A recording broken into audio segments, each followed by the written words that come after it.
లాభాల వాటా విషయంలో టీబీజీకేఎస్ కార్మికులను అయోమయానికి గురి చేయడం మానుకోవాలని INTUC RG one chief vice president P Dharmapuri హితవు పలికారు. గోదావరిఖని ప్రెస్ క్లబ్ లో మంగళవారం ఏర్పాటు చేసిన విలేకరుల సమావేశంలో ఐఎన్టీయూసీ నాయకులు వడ్డేపల్లి దాస్ తో కలిసి మాట్లాడుతూ డిజాల్వ్ అయిన యూనియన్లను పట్టుకొని టీబీజీకేఎస్ నాయకులు కాంగ్రెస్ ప్రభుత్వాన్ని ఐఎన్టీయూసీ యూనియన్ పై ఆరోపణలు చేయడం మానుకోవాలని హితవు పలికారు. గుర్తింపు సంఘంగా ఉన్న కాలంలో సింగరేణి సంస్థ సిఎస్ఆర్ నిధులను బీఆర్ఎస్ ప్రభుత్వానికి దోచిపెట్టిన నాయకులు కార్మికుల తిరస్కరణకు గురయ్యారని అన్నారు. 2022-23 సంవత్సరానికి సంస్థకు 3074 కోట్లు రాగా 2222 కోట్లను పంచడం జరిగిందని, దాన్ని దాచిపెట్టి కాంగ్రెస్ ప్రభుత్వం కార్మికులకు అన్యాయం జరిగిందంటూ అనవసరపు రాద్ధాంతం చేస్తున్నారని విమర్శించారు. గుర్తింపు సంఘంగా ఉన్న కాలంలో మెడికల్ దందా, ప్రమోషన్స్ దందాలు నడిపి కోట్ల రూపాయలను సంపాదించుకున్న నాయకులు ఇప్పుడు నిజాయితీగా ఉన్న ఐఎన్టీయూసీని, కాంగ్రెస్ ప్రభుత్వాన్ని దూషించడం మానుకోవాలని హితవు పలికారు. జిల్లా చైర్మన్ పుట్ట మధు గారు ఈ 10 కోల్ బెల్ట్ ఎమ్మెల్యేలలో ఏదైతే కాన్స్టిట్యున్సీ ఉన్నాయో 6 జిల్లాలలో 10 ఎమ్మెల్యేలు ఓడిపోవడానికి కారణం తెలంగాణ బొగ్గుగని కార్మిక సంఘం చేసిన అవినీతి వల్లనే మేము ఓడిపోయినాం. అసలు ఈ తెలంగాణ బొగ్గుగని కార్మిక సంఘమును అవాయిడ్ చేస్తానో ఇక ముందు తెలంగాణ బొగ్గుగని కార్మిక సంఘం ఉండదు అని ఆయన పత్రికా ప్రకటన చేసి విలేకరుల సమక్షంలో మాట్లాడాడు.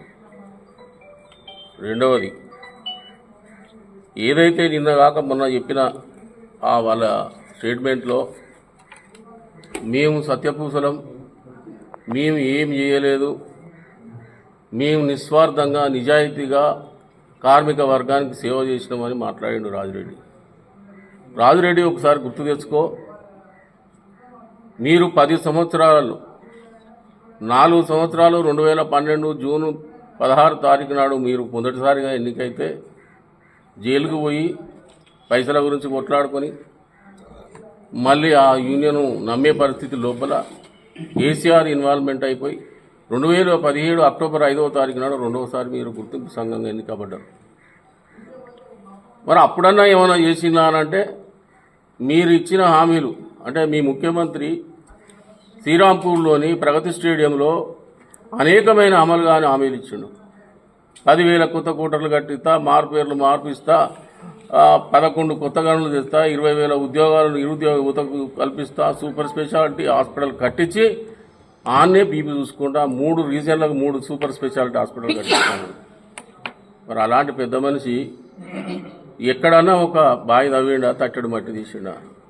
2098 నుంచి 22 సంవత్సరాల లాభాల పాటలు ప్రయాణిస్తూ ఉంటే వాళ్ళకు సంబంధించిన డబ్బులను నువ్వు ఉచిత కరెంటు పేరు మీద 28,000 కోట్ల రూపాయలు ఎగబెట్టి తప్పించుకున్న దొంగ మీ ముఖానికి ఎన్నడన్నా మీకు అపాయింట్మెంట్ ఇచ్చిండా? మీరు పోయి మా కార్మికుల డబ్బులు మాకు ఇవ్వాలి సార్, డెవలప్మెంట్ లేదు, కొన్ని రోజులు జీతాలే లేవు, డైరెక్టర్ ఆఫ్ బ్యాంకుల చుట్టూ ఫైనాన్సర్ల చుట్టూ తిరిగి బాండ్లను కుదబెట్టి జీతాలు ఇచ్చిన రోజులున్నాయి. మీరు సిగ్గు లేక మాట్లాడుతూ ఉన్నారు.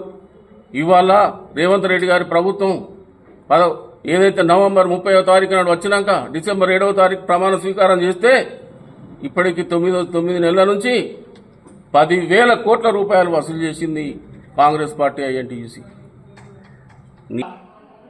రామూర్తి అనే టీబీజీకేఎస్ నాయకుడు రకరకాల యూనియన్ల నుంచి పోయి ఒకప్పుడు మేము ఆయననే తాగిన ఐఎన్టీయూసీలో పబ్బం కట్టుకొని మా లెవెనియాలో ఉన్నప్పుడు మా దగ్గరికి వచ్చి మా యూనియన్ ఆఫీసు వంటి తిరుగుకుంటా అప్పుడు బతికినటువంటి రాజారావన్న కానీ బడికల్ లాలింగ్ కానీ వాళ్ళ సహకారంతో పబ్బం గడిపి ఉద్యోగాన్ని నిలుపుకొని ఈరోజు టీబీజీకేఎస్లోకి పోయి దాని ద్వారా మల్లయ్య ద్వారా బిఎంఎస్లోకి పోయి రకరకాల యూనియన్లు తిరిగినటువంటి నాయకుడు ఈరోజు, ఎందుకంటే ఆయనకు ఏ రకమైనటువంటి అర్హత లేకున్నా కానీ దయచేసి ఇక్కడ ఉన్నటువంటి కార్మిక సోదరులందరూ గమనిస్తారు. మీరు ఇటువంటి పద్ధతులు కనుక మానుకోకపోతే మా యూనియన్ కానీ ఉన్నటువంటి ఐఎన్టీసీ కానీ కాంగ్రెస్ కార్యకర్తలు కానీ గమనిస్తారు.